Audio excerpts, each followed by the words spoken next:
So welcome back, everybody. It's probably will take a while to wrestle your brains back to what we were talking about before the break. But I'll do my best to help in that endeavor. And we're really finishing up the first 2/3 of the course by talking about John Rawls, a very interesting figure and phenomenon in modern political philosophy.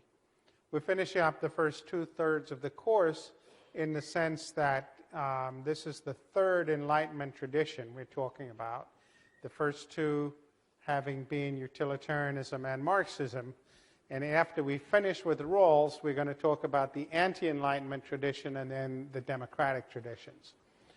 So Rawls is an odd figure in some ways.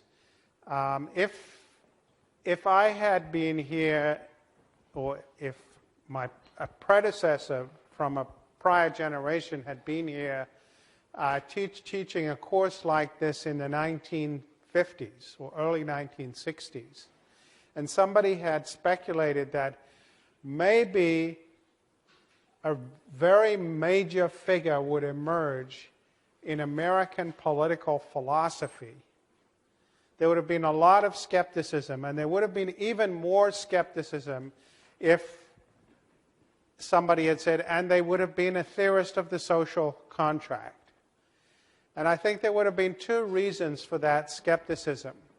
One is that political philosophy was really not thought to be a particularly important area of philosophy, of academic philosophy in the 1950s and 1960s. The people who were sort of seen as the cutting edge in philosophy were doing philosophy of language, logic, epistemology, metaphysics, and political philosophy was sort of way down on the totem pole. It was a subdivision of ethics, and sort of ethics for many people, if you like. And the notion that anybody in philosophy who did political philosophy would turn out to be a major figure would have attracted a lot of skepticism among academic philosophers. And yet, John Rawls, I think today, and if you went around the most prestigious philosophy departments in the world, not just in the English-speaking world, today, and said, who was the most important philosopher of the last third of the 20th century? Not political philosopher, just philosopher. And you ask that question of people in major philosophy departments around the world, Rawls would be cited more than any other person, without any doubt about it. I don't have any doubt about it. He'd be cited more than any other person. So that's one reason people would have been skeptical, that they just didn't think political philosophy was that important, and the sort of serious heavyweights in philosophy did other things.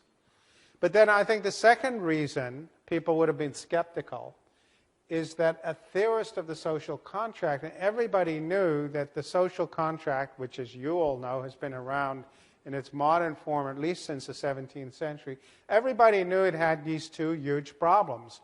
One was that it didn't have any grounding in natural law that people accepted. And the second was it never was a social contract. We now know from 150 years of anthropology there never was a social contract. Aristotle was closer to being accurate when he sort of treated human beings as inherently political. There was never a pre-political condition. And as you now know, because we've studied Robert Nozick, the revival of the social contract tradition answered both those questions, first by replacing natural law with some version of Immanuel Kant's ethics. So Kant becomes the placeholder for natural law. And on the other hand, working with hypothetical contracts. rather than actual contracts. Asking the question, what would people agree to, not what did people agree to under certain specified conditions. But neither of those ideas was central to Nozick, was invented by Nozick. Rather, both of those ideas were invented by Rawls. And Nozick was one of many people who reacted to Rawls. I had pedagogical reasons for dealing with Nozick first, namely that his argument grows so directly out of Locke's. But if this was a course in the history of 20th century political philosophy, of course we would have done Rawls first. And it's really important to say this because Nozick's book would never have been written but for Rawls. And I think that one measure of the importance of Rawls is that there are probably 50 books and I don't know how many articles that would never have been written but for Rawls. You can go and find Rawls's book in the library and you'll find it on the shelf next to the book, just books listing the citations to Rawls's book. And so that's a very interesting fact. It's also an interesting fact because Rawls is not a great in the sense that we think of as Hobbes, Locke, or Mill, or Dewey, who we don't read in this course, as greats, in the sense that most of those people had a view of the world that ranged right across all domains of knowledge. So if you read, Locke, he had a view of knowledge, a view of language, a view of theology, a view of politics, a view of everything. Mill had a theory of science, he had a mathematical theory, he had theories of meaning, he had an epistemology, and he had a theory of politics. Dewey, same story. There's a whole world view that's worked out in what we today think of as disciplines, but for most of the tradition were not divided up in the way we divide things up today. But they had the people we tend to call greats had a view that ranges across the whole gamut of knowledge. Rawls didn't do that. He doesn't have a metaphysics, he doesn't have epistemology, he doesn't have a theory of science, he doesn't have a theory of language. He only wrote this book, basically. He wrote some articles which led up to the book and then some things that follow out of the book, but basically his book, The Theory of Justice, is it. And so he's not a great in that sense of the greats of the tradition, but he certainly has more intellectual staying power than any contemporary in the broad sense of the word that you've read in this course or will read in this course. People will still be reading Rawls long after people like me have been forgotten about. So in that sense, he's a really important figure. And he's a really important figure also in the sense that even if you don't like his arguments, even if you are completely unpersuaded by all of his arguments, you have to come to grips with him. I'm not in sympathy with any of his major arguments, but he's not. You cannot work in this field and not deal with John Rawls. That's how important he is, and he's going to be for a long time. So that's just by way of background and letting you know what you're dealing with. One other thing I'd say about A Theory of Justice is it is not a well-written book. It's not badly written in the sense that it's unclear. Any given paragraph is clear enough if you sit down and figure out what the jargon means. It's not hard in the sense that, say, the technical sides of Marx or Pareto are hard. But it's not captivating writing. You need a chair with a hard back to read this book. And there's a reason for that. The reason is that although the book was published in 1971, Rawls actually came up with the main ideas in the 1960s in a couple of articles, the most famous of which was called Justice's Fairness. And he circulated these articles in the profession, in the philosophy profession, and he kept getting criticisms. And he eventually had a book manuscript, and he circulated the book manuscript, and he kept getting criticisms. And every time somebody sent him a criticism, he added 3 paragraphs to address the criticism. This is not the way to write a book if you want it to be captivating. So it's got this kind of almost plodding quality that's a sort of at variance with the hype I just gave you about his importance. But it's to do with the composition of the book. I mean, the actual, over this 10 years of endlessly fiddling with this manuscript. And I should also say that he eventually did a second edition of the book later in his life,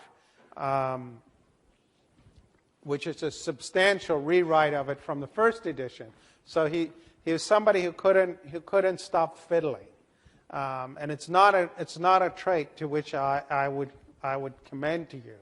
But in any event, there it is. So, and it's long and, if not plodding, certainly ponderous book. And my goal in these lectures about Rawls is to try and pull out the main ideas for you, and particularly the main enduring ideas. Because Rawls, like everybody else we've read, as an architectonic theorist, fails. The pieces don't add up. They're big logical holes in the big structure.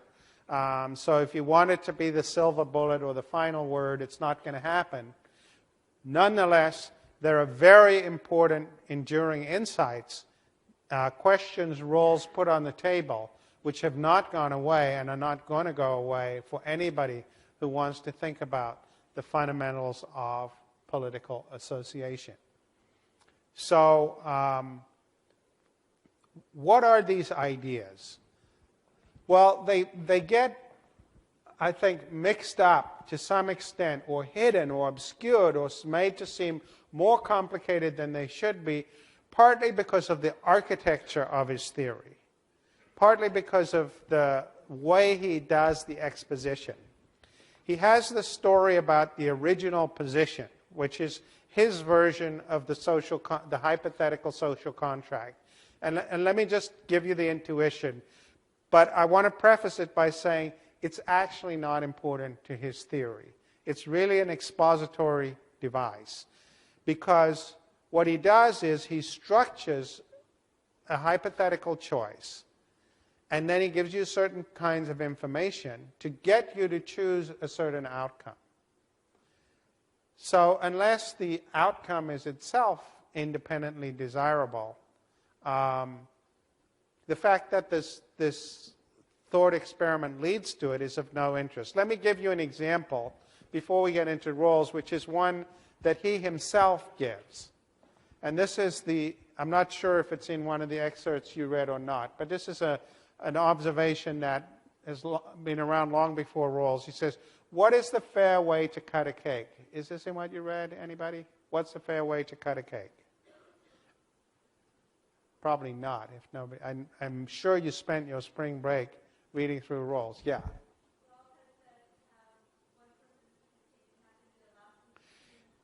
Correct. So you give the person with the knife gets the last slice. And what will they do?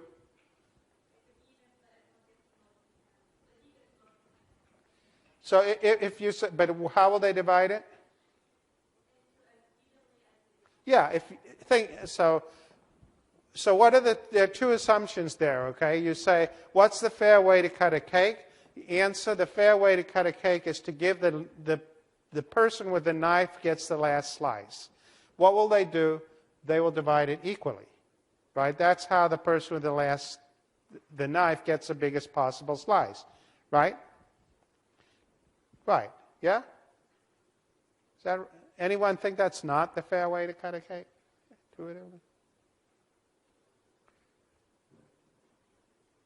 Okay, well, there are two assumptions there that are worth bringing to the fore, just for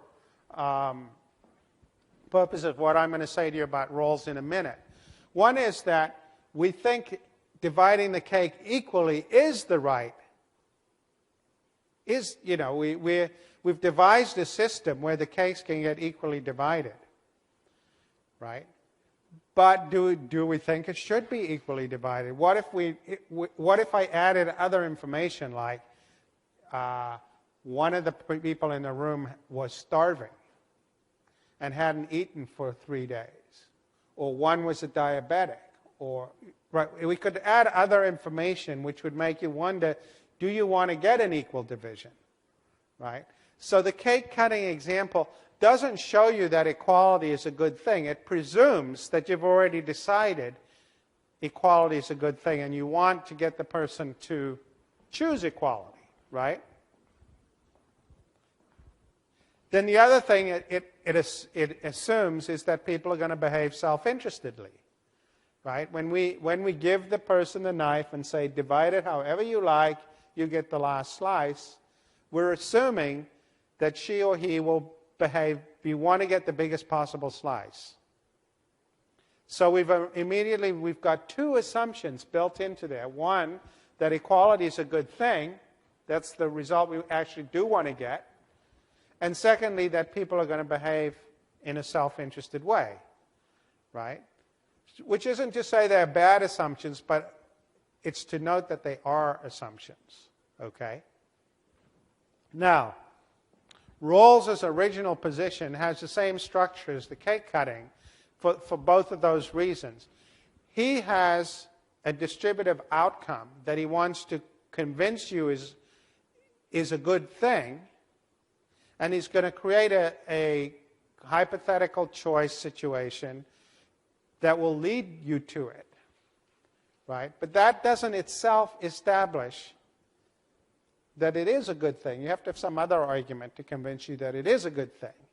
And I'll tell you what that argument is, but it's completely independent of this expository device that's modeled on the cake cutting. So the expository device that's modeled on the cake cutting goes like this.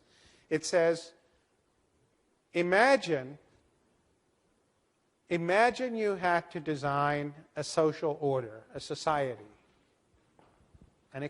which include, in the broader sense of the word, it will include an economic system, a political system, and so on. And you didn't know whether you were going to turn out to be rich or poor, male or female, what race you were going to be, whether you were going to be an athlete or a nerd.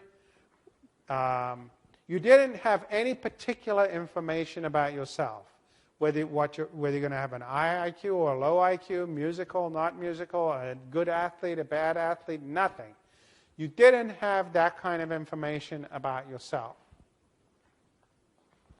Which doesn't mean that there could be people who didn't have those characteristics, right? It's just like, say, you had to design the rules of chess, and you didn't know whether or not you're going to be good at using bishop, better at using a bishop than using a knight. But you have to agree on certain rules. Okay? So the rules for designing society, you're going to choose while being ignorant of what he calls particular facts about your circumstances. You're going to know only certain pretty general things, like, he says it's a world of moderate scarcity. So it's not superabundance, which is a good thing, because we found out when we studied Marx that there's no coherent idea of superabundance. Moderate scarcity. It's not it's not a developing country. What we think of today as a third world or a developing country. It's basically principles for countries of the sort we live in. Okay, so moderate scarcity. And we're going to assume certain basic, what he calls laws of psychology and economics. And I think that people largely behave self-interestedly is the most important of those. But beyond that, you're not going to have particular knowledge about yourself and your circumstances. In particular, sorry to use particular in two conflicting ways, but in particular, you're not going to have the kind of knowledge that would allow you to bias things in your own direction. So that if you knew you were going to turn out to be female, you could, say women should earn twice as much as men. But you're not going to know whether you're going to turn out to be female or male. So the kind of knowledge you're going to be denied is the kind of knowledge that would let you bias things in your own favor. Okay, so that's the sense in which he's trying to be Kantian. He calls his principles procedural expressions of the categorical imperative. There's a mouthful for you on the first day back from spring break. We know what the categorical imperative is, right? It's the imperative to choose things that are universalizable, things that you would will regardless of the consequences. So things you would will from every conceivable standpoint.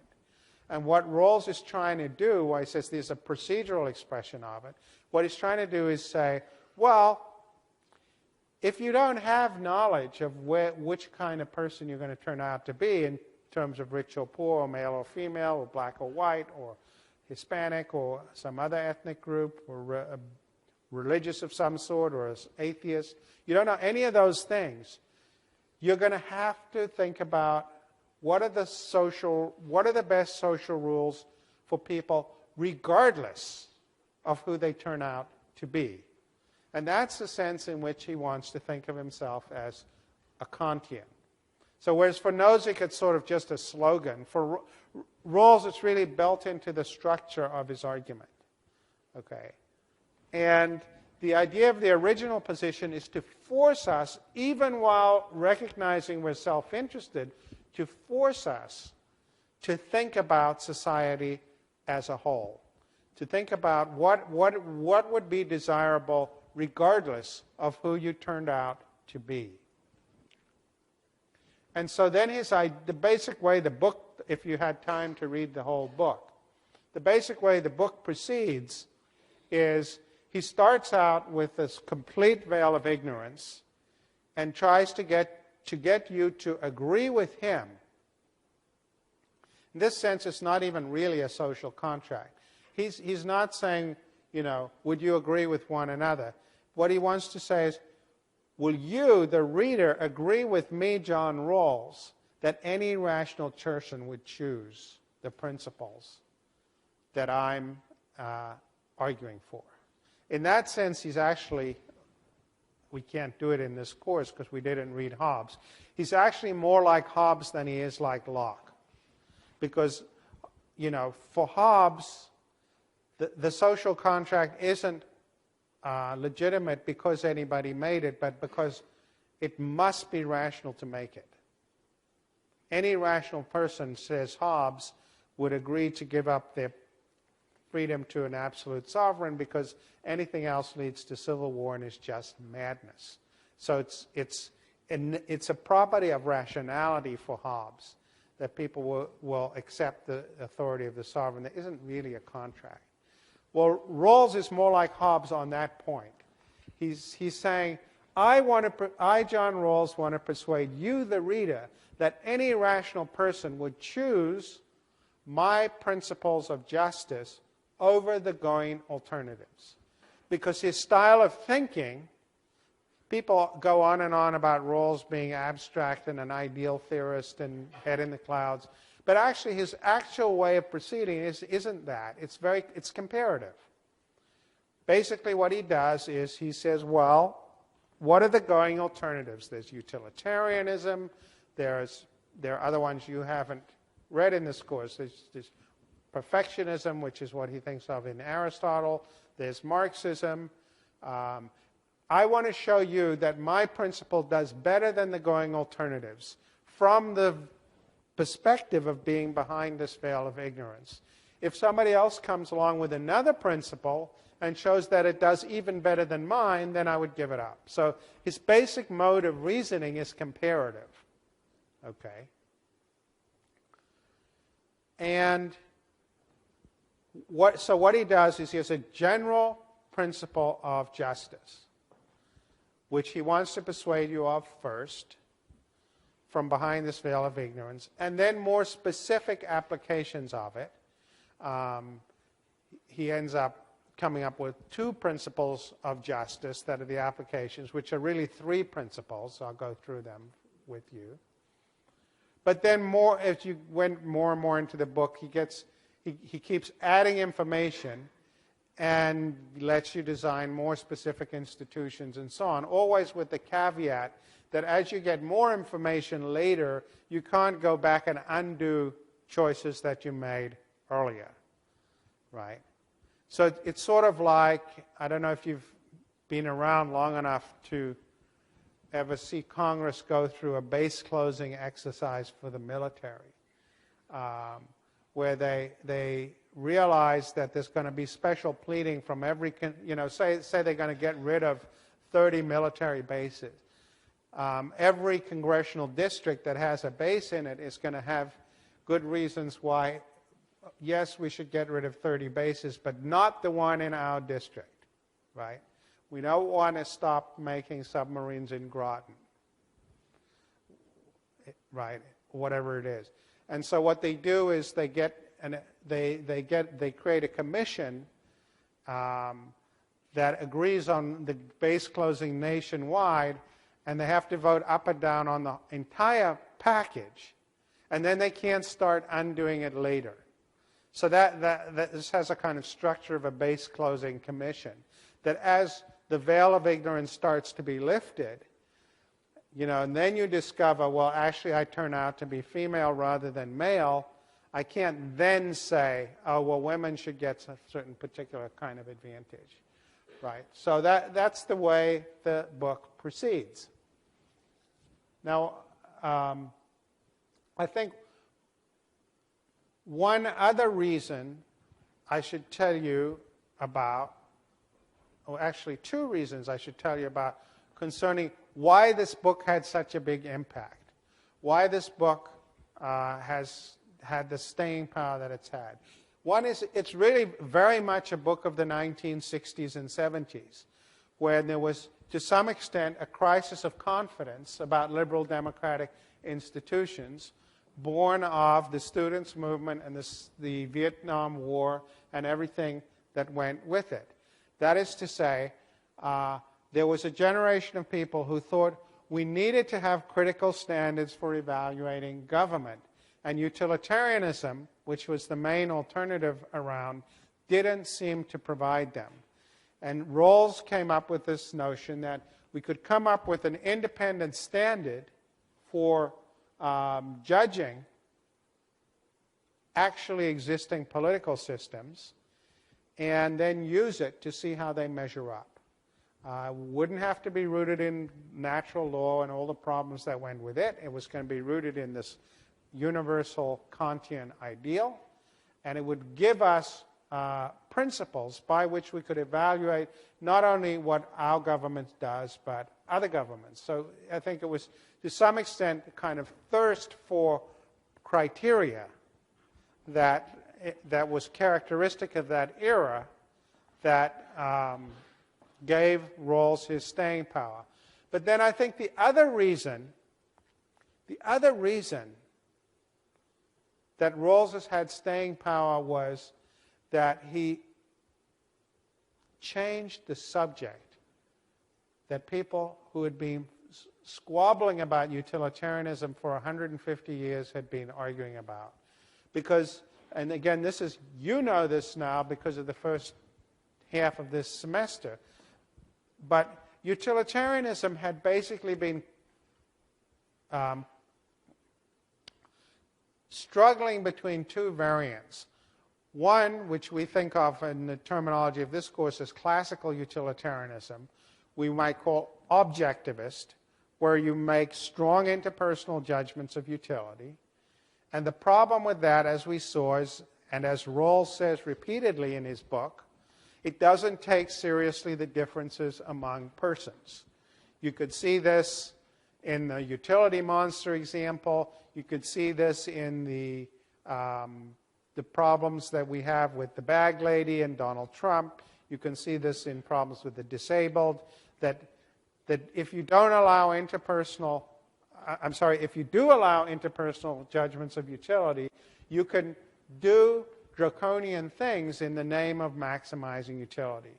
But if you say, no, we're not going to do that, and you make the neoclassical move, and you then say, we cannot even allow that taking a nickel from Trump and giving it to the bag lady necessarily leads to an increase in social utility, then you seem to have the opposite problem. So the objectivist problem is it allows people to be used in the name of maximizing utility. The subjectivist version, the neoclassical version, doesn't seem to allow any interpersonal judgments of utility. Both are deeply morally unsatisfying, and the proponents of each one tend to make the case for their view mainly by pointing to the demerits of the other view, right? And they're both right. Both of these views have serious demerits. And so part of what Rawls does is he changes the subject. He changes the subject. And he changes it in an interesting way. He says, look, the truth is we should be objectivist about some things and subjectivist about other things. And what does he mean by this? He says, look, people are substantially alike on some dimensions and unalike on other dimensions. There's deep pluralism of values, yes, but we basically have the same needs, the same physiology, we tend to need the same kinds of resources. So let's focus on resources rather than on utility. Let's focus on some basic resources that everybody needs, regardless of whether they're going to be intellectuals or artists or sportsmen or sportswomen or politicians. There's certain things you're going to need more of rather than less of, other things being equal. Sort of instrumental goods, you could think of them as. And let's focus on that. And especially in political theory, those are a good thing to focus on because, after all, we're talking about what the state might or might not do. And the state, as we all know, acts with blunt instruments. This idea of the government sort of putting a utilitometer under people's tongues to find out what their utility is, it's apart from being technically problematic, nobody wants that. It's morally undesirable. So you have to think about the state as something that acts with blunt instruments, and you can only really, if you want a realistic political theory, you should focus on some basic resources in the society that the state could have some impact on. So instead of various competing definitions of utility or welfare, Rawls says, let's change the subject to talking about resources that have the quality, A, that the things that we could really imagine the state dealing with, and B, that are instrumentally valuable to people no matter what they turn out to want in life. So that's a second reason he's important. Of course, academics are not comfortable unless they create an ism word. So the ism word is resourcism. Rawls ushers in resourcism. It stops talking about welfarism, stops talking about utility or welfare or the subjective experiences that people get, but rather the resources that they have at their disposal.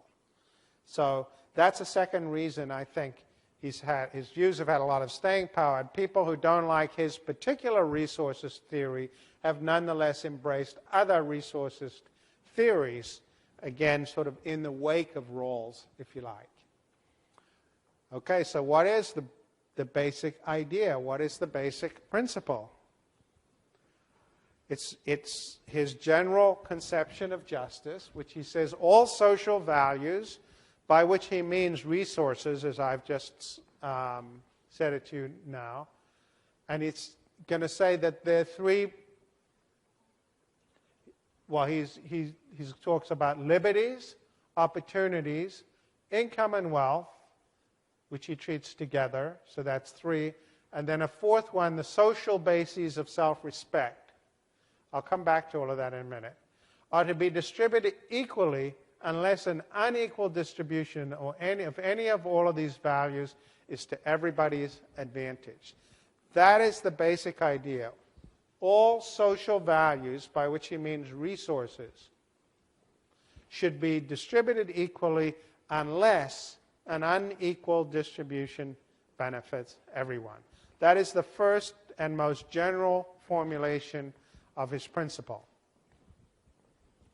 So let me just back up a little bit. I'll go through liberties, opportunities, income, and wealth in more detail starting in a minute. I'm just going to mention the social bases for self-respect briefly and then not talk about it anymore because of time limitations and because Rawls himself never says anything much about them. And what he has to say I don't think is very coherent. So we'll just forget about the social bases of self-respect for the moment. Maybe come back to them later. But so here's the thing, are to be distributed equally unless an unequal distribution works to everybody's advantage. Now you might say, why? Right? That's the first question. Right? It's the first question you ask. And Rawls is not going to give you a straight answer. There's not a because.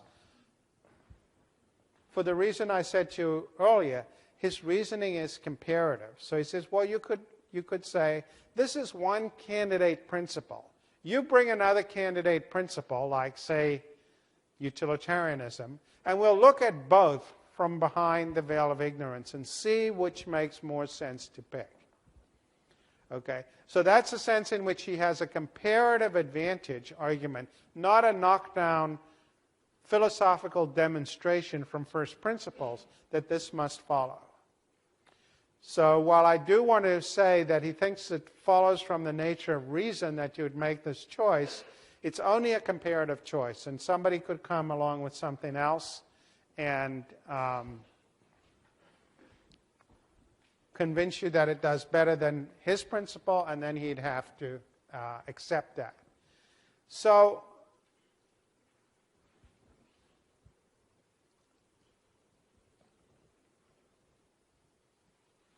what he does, and this is his resourcism in action, is he defines these primary goods. Primary goods are these instrumental goods, these things you would, other things being equal, rather have more of than less of. And the three we're going to focus on are liberties, opportunities, and income and wealth. And we'll probably only manage to deal with liberties today, but it'll give you a flavor of how his reasoning works. So, what are liberties? Well, they're pretty much the sort of thing in the Bill of Rights, in the American Bill of Rights. Freedom of speech, freedom of religion, freedom of association, freedom actually to participate in democratic politics is one that he talks about. And his principle for the distribution of liberties is, I just put it up there, he says, each person is to have an equal right to the most extensive system of I told you it's ponderous, extensive total system of liberties compatible with a similar system of liberty for all. Sounds like a lot of words not saying very much. So let me show you why it says more than it might appear to say at first sight. Let's take the example of religious freedom. So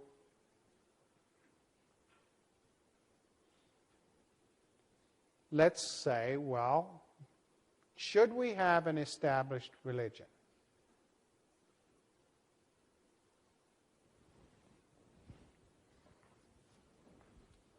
How can we reason about this from behind the veil of ignorance?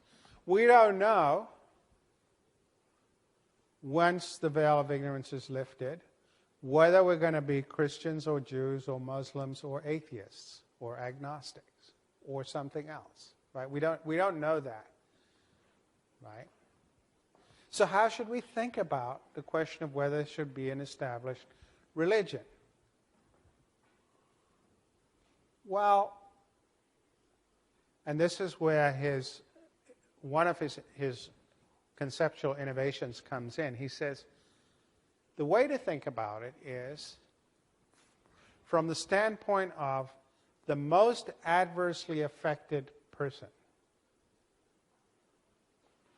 Because you don't know who you're going to be, right? So for any principle, if you could say, well, if I was the most adversely affected person by that principle, and I would still choose it, then it starts to look like a procedural expression of the categorical imperative. Because if the person most disadvantaged by it would choose it over the going alternatives, then presumably everybody else would. Okay? And so this is a misunderstanding of rules that people often get into. He says that at one point, if the standpoint of justice is the standpoint of the least advantaged person, but this is not a kind of bleeding heart liberal point. He's not saying the standpoint of justice is the standpoint of the least advantaged person because we should feel sorry for the least advantaged person. That poor bag lady and that rich Trump, isn't that disgusting to contemplate? That's not his point. It's a self-interested point, completely self-interested point. He's saying, you figure out what you would choose in the situation of turning out to be the most disadvantaged person. That is the standpoint of justice, not because we feel badly for the most disadvantaged person, but because we want a universalizable principle. Okay? That's the point. So it's not that he's, as I said, it's not a bleeding heart point. It's a self-interest point. It's self-interest in the service of universalizability. It's to get people to pick a principle that they would affirm no matter what. And that's the sense in which Rawls thinks of himself as a Kantian. Okay. Now, let's come back to religious freedom. Well, if we had an established church and you turned out to be a member of the established religion, you would be completely happy. But if we had an established church and you turned out to be a non-believer or a believer in a different religion, you wouldn't be happy, right? You'd be less happy, at least, than the person who turns out to belong to the established religion. That part's straightforward. But that's not the interesting comparison. It's not the illuminating comparison. So Rawls says, think about it like this. The question is whether or not to have an established church, established religion, right? So think about the person who is not a member of the established religion in a world in which there is an established religion, right? Versus the believer in a world in which there's no established religion. Because if you suppose you're an atheist, right, and you have no established religion, you're happy. But if, on the other hand, the fundamentalist is unhappy, right? But so for Rawls, the relevant comparison is, would you rather be a fundamentalist in a regime where there's no established religion, or a non-believer in a regime where there is an established religion? And his argument for disestablished religion is that the believer in the disestablishment regime has more religious freedom than the non-believer in the established regime, right? To make this concrete, fundamentalists have more religious freedom in America than non-fundamentalists have in Saudi Arabia or Iran. So the reason to prefer disestablishment of religion is that if you're trying to maximize the religious freedom of the least advantaged person, you have to look at the least advantaged person in all of the possible regimes of governing religion, right? And so the defense of the Establishment Clause of the U.S., he doesn't talk about this example. It's my example, but it's his logic, right? If you said the Rawlsian defense of the Establishment Clause of the U.S. Constitution, that's what it would be. It's not, fundamentalists often, Christian fundamentalists often criticize the Establishment Clause, particularly the way it's been interpreted by the courts. They say it's presented as neutral among religions, and it's not. It's not neutral because it works, people who think there shouldn't be an established religion get exactly what they want, but we who think there should be don't get exactly what we want. So it's not neutral. Correct. They're correct. It's not neutral. And Rawls actually contributes to confusion here because sometimes he talks about his theory as neutral. It's not neutral. And the requirement is not that it should be neutral, but rather that it should give the most extensive religious freedom to the person who's most disadvantaged in either system. So as I said, the key point is that the believer has more religious freedom if you have something like the U.S. Establishment Clause than the non-believer has when you have a fundamentalist regime. That's the claim. And so you want to give the most extensive system of religious freedom compatible with the like system for all. Right? And the way you get to compatible with the like system for all is to look at it from the standpoint of the most adversely affected person or the least advantaged person in any case. So that's the basic way in which he reasons. And that's why this sort of rather empty-sounding phrase here that is his first principle actually has more content than might appear to be at first sight to be the case, right? So it's the standpoint of justice is the standpoint of the most disadvantaged person, not because of being a bleeding heart, but because you want a universalizable principle, and it's just the cake cutting. You're giving the knife to the right person who's getting the last slice. You say, pick the system that will give you the most religious freedom when you later discover what your beliefs are, right? And that is the principle you should affirm. And that is why a religious fundamentalist should choose the Establishment Clause of the U.S. Okay. Now somebody might come along with some other principle and show that it does better, and then we'd have to go through the process again. But so that's the basic structure of Rawlsian reasoning, if you like, about principles of justice. Okay, we'll pause there and pick up on Wednesday.